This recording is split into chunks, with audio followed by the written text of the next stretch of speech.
Perkenalkan, nama saya Bagus Sundana dari kelas 3C D4 Teknik Elektronika. Nah, di sini saya akan menjelaskan proyek mandiri saya terkait sistem monitoring kebocoran pipa distribusi air berbasis SCADA.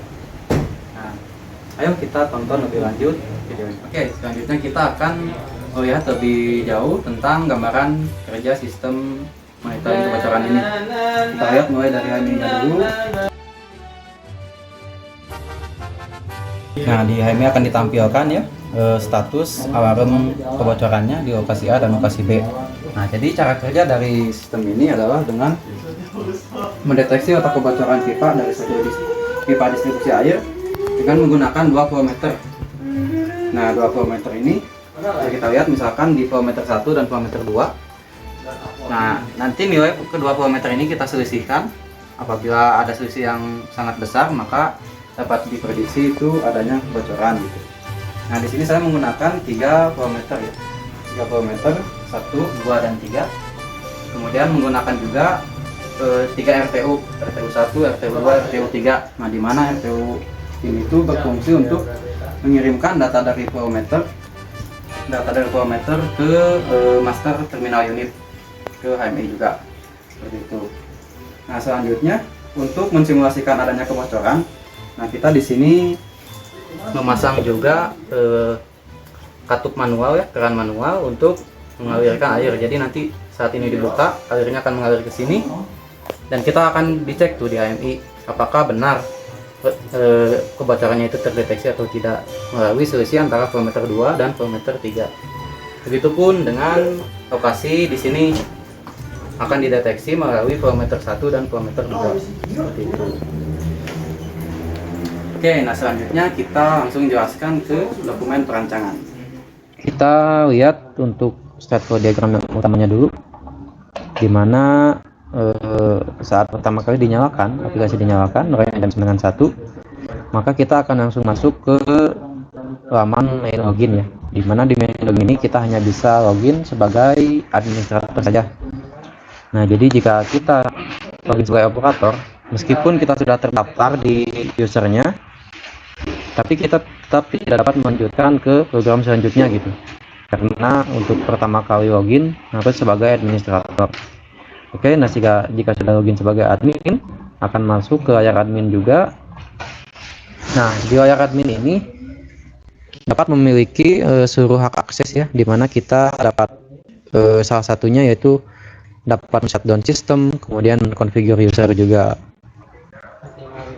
Sedangkan untuk operator hanya bisa mengakses connect database, change password, start stop, kemudian alarm dan maintenance. Adapun konfigur user dan shutdown tidak bisa dilakukan oleh operator. Nah, seperti itu. Oke, sekarang kita coba simulasikan ya. Kita masuk sebagai administrator. Nah, misal kita akan login sebagai operator dulu ya. Operator, kemudian operator 1, 2, 3 passwordnya. Nah, tidak bisa ya, harus sebagai administrator. Kemudian kita login sebagai admin.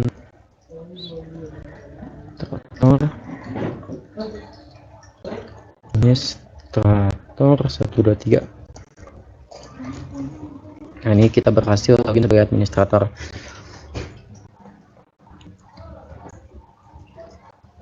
Nah, ini administrator itu bisa mengakses tombol mandatory ya, kemudian tombol on off pompa. Di sini ada halaman confirmation page. Kemudian juga ada database ya, untuk mengkoneksikan database. Kemudian ada configure user ya, salah satu kelebihan dari user admin, bisa configure user. Di sini kita bisa menambahkan ataupun menghapus salah satu user gitu. Kemudian ada juga shutdown system. Nah, jika kita klik yes, maka aplikasinya akan tertutup. Nah, jika kita hendak ingin login sebagai operator ya, kita akan login sebagai operator. Nah, maka kita harus logout dulu dari user admin ya. Kita logout, nanti bakalan masuk ke layar standby. Nah, di layar standby ini kita bisa login baik itu dengan user admin maupun operator gitu. Jika admin kembali ke layar administrator, jika operator maka akan ke layar operator. yang mana hak aksesnya itu ada change password, connect database, dan lain-lain. Nah, kemudian selanjutnya layer administrator. Nah, di layer administrator ini kita bisa mengakses seluruh diagram ya. Ada BFD, ada PFD, PNID, dan juga UP diagram. Sedangkan untuk operator, nah di sini kita hanya bisa mengakses BFD, PFD, dan PNID. Adapun untuk UP diagram itu tidak dapat diakses oleh operator. Nah, baik, selanjutnya kita akan simulasikan tadi ya hak akses untuk admin dan juga operator. Nah, dimana untuk admin kita bisa mengakses BFD, kemudian loop diagram, bisa ada loop maintenance. Kita dapat di sini kita dapat mengklik spesifikasinya ya, ada faktor misalkan SP32 atau misalkan yang lain ada pompa, kemudian ada juga relay, sensor arus dan sebagainya. Di sini juga ada loop sensor ya. Sensor flow yang mana akurasinya itu plus minus 10%. Nah, untuk loop sensor ini dapat berlaku untuk semua RTU ya, untuk loop sensor ini. Sedangkan untuk loop sensor, loop pompa, dan loop maintenance itu berlaku untuk RTU 1. Nah, kemudian ada juga PNID. Di PNID ini tampil juga ya nilai flow yang sedang diukur sekarang. Sama ya, flow 1, flow 2, flow 3, 160, 152, 152 juga. Nah, kemudian coba kita logout sebagai operator ya. Kita lihat. Nah, ini di standby login akan muncul kembali workflow diagramnya gitu. Terus ada juga tabel ACK alarm dan juga tombol halaman standby loginnya. Coba kita login sebagai operator ya. Operator 123. Oke, kita coba login. Nah, bisa kita lihat sesuai dokumen SFD tadi, di mana untuk operator ini hanya dapat mengakses BFD, PFD, dan PNID. Itu yang pertama. Coba kita lihat. Nah, BFD, PFD, dan juga PNID. Kemudian untuk selanjutnya hak aksesnya itu adalah tidak bisa mengakses configure user dan juga meng-shutdown sistem. Nah, kita lihat di sini pun tidak bisa ya. Configure user dan shutdown-nya dihilangkan gitu dari operator. Sehingga jika kita hendak meng-shutdown sistem, maka kita harus login sebagai admin seperti itu. Oke, nah selanjutnya itu dari security ya, dari security. Kemudian sekarang kita masuk ke alarm ya, ke alarm. Nah, deviasi A ini merupakan hasil selisih dari flow 1 dan flow 2, sedangkan deviasi B ini selisih dari flow 2 dan flow 3, dihitung dalam bentuk persen. Nah, jika deviasi A ataupun deviasi B lebih kecil sama dengan dari 7%, nah maka dia akan dalam keadaan normal hijau gitu ya. Ini normal hijau keadaan A. Nah, sedangkan jika keadaan B, deviasi A itu lebih besar sama dengan dari 7% dan juga lebih kecil dari 10%. Nah, maka dia akan menjadi kuning berkedip gitu ya, indikator warning kuning berkedip. Nah, kemudian jika kita klik ACK, deviasi A.ACK atau deviasi B.ACK, kita klik, maka berkedipannya akan berhenti. Atau misalkan jika flow meternya tetap menunjukkan deviasi yang signifikan sampai naik misalkan lebih di 10% seperti kondisi D, maka akan lanjut ke kondisi danger merah berkedip. Kemudian jika kita klik ACK danger merah berkedip, ini kedipannya akan berhenti ya sesuai kondisi E ini, deviasi A ACK dan deviasi B ACK. Atau jika kita membiarkannya saja misalkan sampai turun lagi, maka ini bisa kembali lagi ke warna kuning berkedip. Kemudian di warna kuning berkedip ini bisa kembali lagi juga ke normal hijau jika flow-nya semakin membaik gitu, deviasi flow-nya seperti itu. Nah, adapun untuk maintenance, jika tombol maintenance-nya kita klik, maka maintenance 1, maka akan mendisable tombol start stop. Jadi tombol start stop yang ada di HMI tadi, nah ini akan di disable oleh tombol maintenance. Tombol maintenance itu ada di bagian hardware. Nah, jika 0 ya start stop disable-nya itu juga 0 gitu, maka dia masih bisa di enable seperti ini, bisa kita klik ya on atau off gitu. Nah baik, selanjutnya saya akan menjelaskan terkait loop diagram dan juga tabel sekuensial ya, karena keduanya saling berhubungan juga. Nah pada loop diagram ini akan menjelaskan hubungan antar hardware, sementara di tabel sekuensial akan menjelaskan sebab akibat antara software dan hardware ataupun hardware ke software gitu. Nah sekarang kita akan lihat loop sensor ya. Loop sensor ini berlaku untuk semua RTU, baik itu 1, 2 ataupun 3. Sedangkan loop pompa dan maintenance hanya berlaku di RTU 1 saja gitu. Nah di loop sensor ini ada sensor flow tentunya ya, untuk mendeteksi flow. Kemudian masuk ke SP32, dibaca oleh SP32, kemudian dikirim ke PC melalui jaringan RS485 ya. Jadi setiap RTU 1, 2 dan 3 ini terhubung ke PC melalui jaringan RS485 ya, dengan topologi multi drop. Jadi semuanya di paralel hanya menggunakan 2 kabel, itu kabel A dan kabel D. Namun pada realisasinya pakai 3 kabel ya, karena untuk menyatukan semua ground gitu. Nah kemudian di pompa ada adaptor, kemudian ada relay dan lain sebagainya. Kemudian ada di maintenance ini ada maintenance switch untuk memberi logic kepada SP32 untuk sebagai nanti indikator ke HMI ya, bahwa telah dilakukan maintenance gitu. Selanjutnya kita lihat dari tabel sekuensial. Nah di tabel sekuensial ini saat tombol mandatory ditekan, maka kita dapat mengakses tombol pompa ya. Nah begitu tombol pompa ditekan, maka yang akan terpengaruh adalah yang pertama ada SP32 pin 12. Kita lihat SP32 pin 12. Nah SP32 pin 12, kemudian yang selanjutnya ada relay, kemudian pompa. Nah dari pompa kemudian akan mempengaruhi sensor arus sebagai sinyal pantul. Nah di sensor arus ini akan juga mempengaruhi pin 33 pada SP32. Nah di SP32 ini akan mempengaruhi indikator pompa yang ada di sini gitu. Jika ternyata sinyal pantulnya kedeteksi, maka akan hijau, tapi jika tidak akan merah gitu. Nah seperti itu ya, ini sama, yang terpengaruhnya pompa, sensor arus, dan indikator sinyal pantul. Nah selanjutnya jika kita mensimulasikan kerusakan ya, nah kita lihat di diagram di sini. Sebelum pompa itu ada switch untuk kerusakan. Ini bentuknya switch seperti biasa ya, jadi kita hanya memutus hubungan ke pompa untuk mensimulasikan bahwa pompa itu rusak gitu.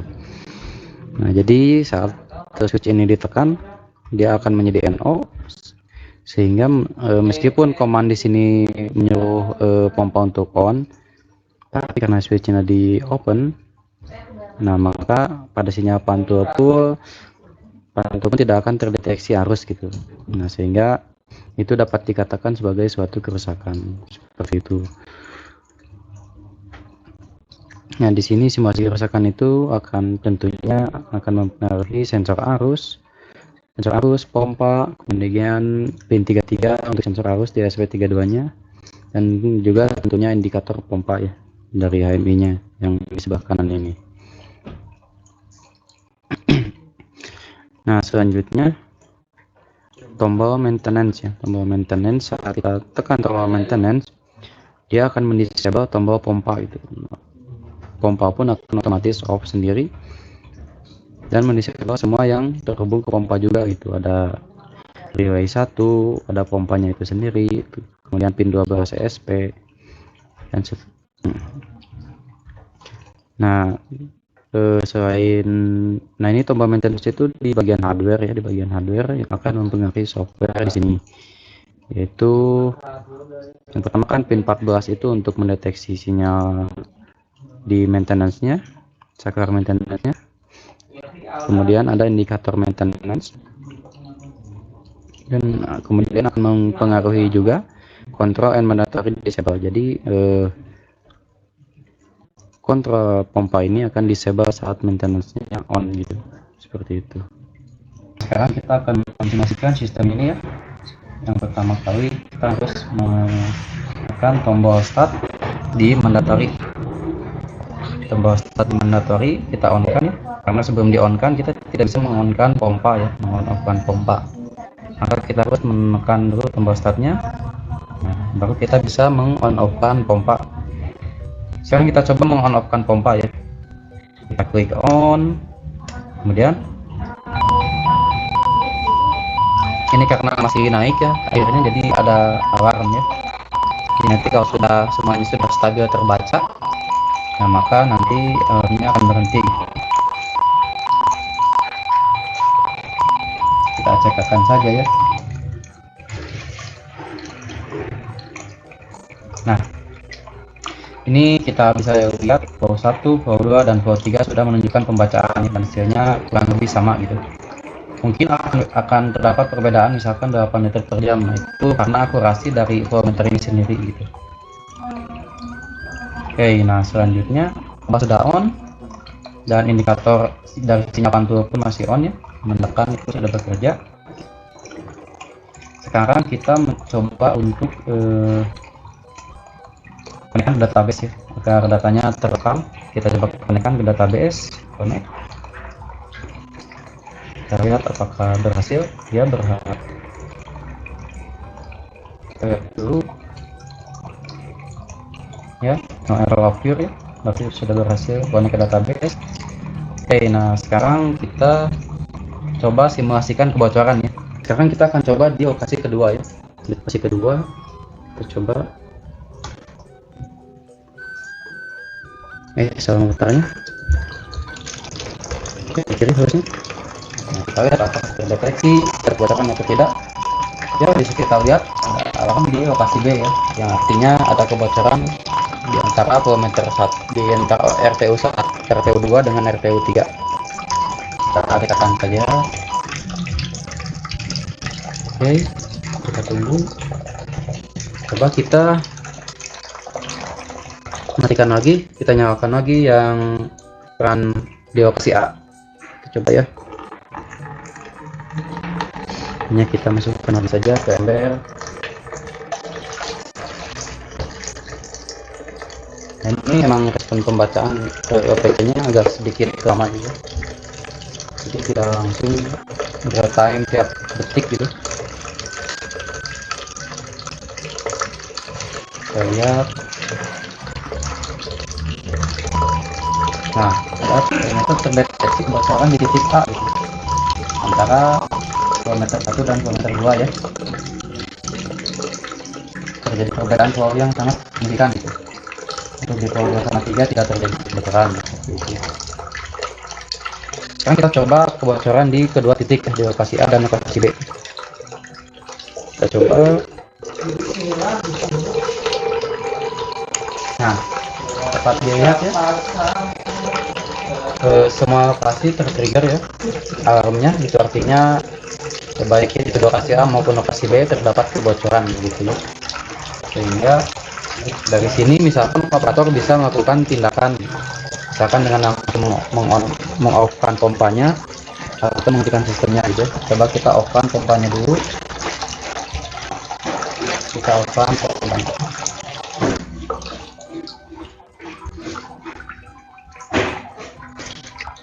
Jika pompanya off, maka tidak akan ada aliran yang mengalir. Oke, kita masukkan lagi airnya ke sini.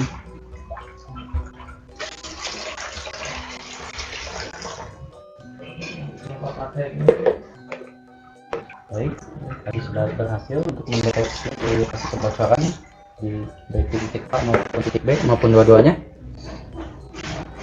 Nah, selanjutnya coba kita mensimulasikan kerusakan pompa. Misalkan jika kita sudah meng-on-kan pompa di HMI, tapi ternyata pada kenyataannya pompa belum menyala gitu.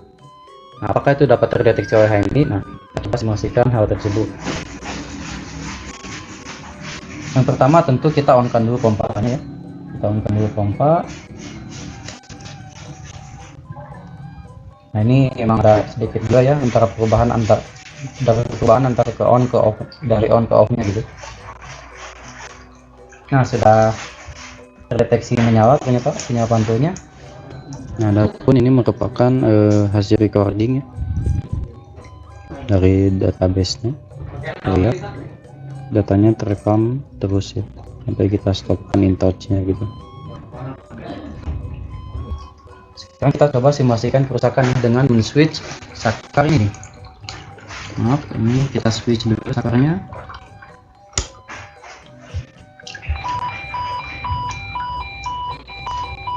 Apakah terdeteksi?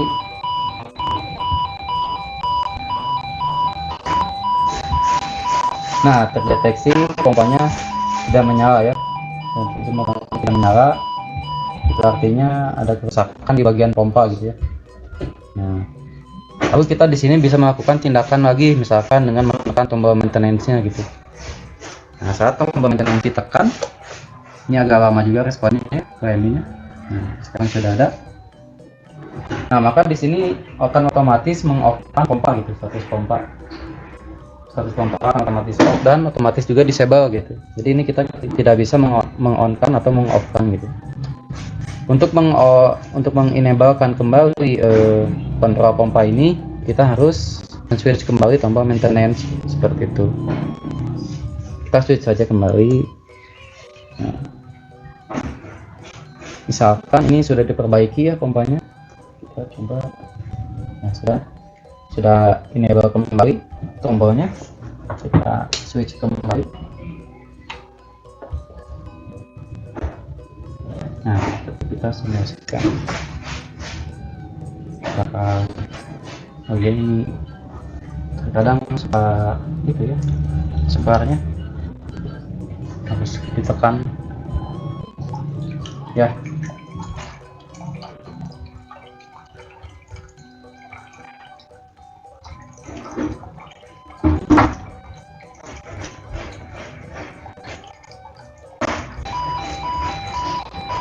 Ini masih loadingnya pembacaannya, memang sudah seperti itu.